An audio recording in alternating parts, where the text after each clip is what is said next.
Hi, I will take you through the setup of the SM30, a roof mount with telescoping stay bars. Here is what it looks like, fully installed. The equipment needed to assemble and install this mount is a drill with 5/16 of an inch and 3/8 of an inch tech driver bits, a level roofing silicone, spanners, adjustable wrenches or suitable sockets with a driver bit for your drill, and of course the mount itself. Please ensure appropriate personal protective equipment is used during your installation. This may include, but is not limited to, gloves, goggles, safety boots, and a harness when working at heights. The first step is to choose an appropriate roof installation location.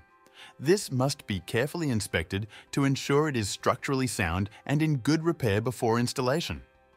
Please also ensure the roof location chosen is suitable for optimal signal and accepted by the customer before installation. After choosing the installation location, install the clevis bracket by removing existing roof screws and applying roofing silicone to the penetration points.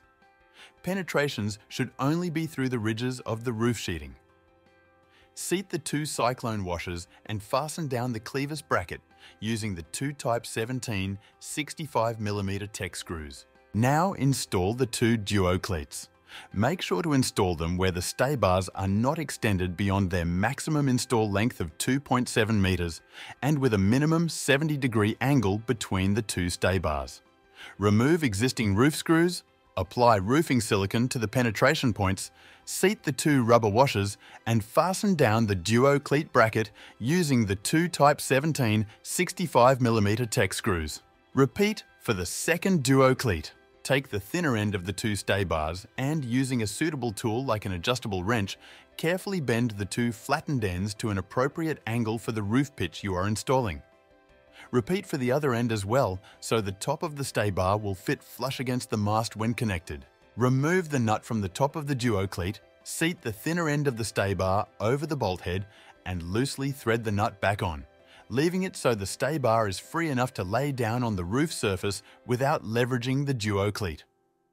Repeat on the other side. Now seat the bottom of the mast into the clevis bracket and lock it into place using an M8 hex bolt with nut, two flat washers and a spring washer. Gently tighten, making sure not to over-tighten and crush the mast. While stabilizing the mast with one hand, lift one of the stay bars into place. Ensure the flattened ends are also bent to a suitable angle to fit flush against the mast surface. Attach to the mast using an M8 hex bolt with a flat washer. Now lift the second stay bar into position and seat over the bolt end. Gently fasten it in place using a flat washer, spring washer, and M8 nut. Firmly tighten into place, ensuring not to over-tighten and crush the mast tube. Tighten and lock into place the nuts on the top of the two duo cleats to secure the stay bar bases to the roof. Using your level, adjust the mast so it is plumb.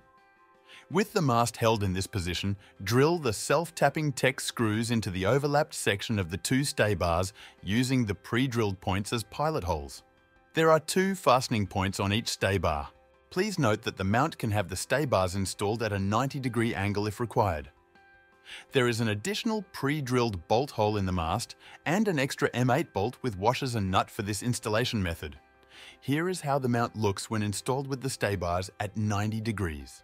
The installation is complete and the mast is ready to install and align your antenna, following the manufacturer's instructions. For further information, please call 1-800-AERIAL or visit our website matchmaster.com.au. Thanks for watching.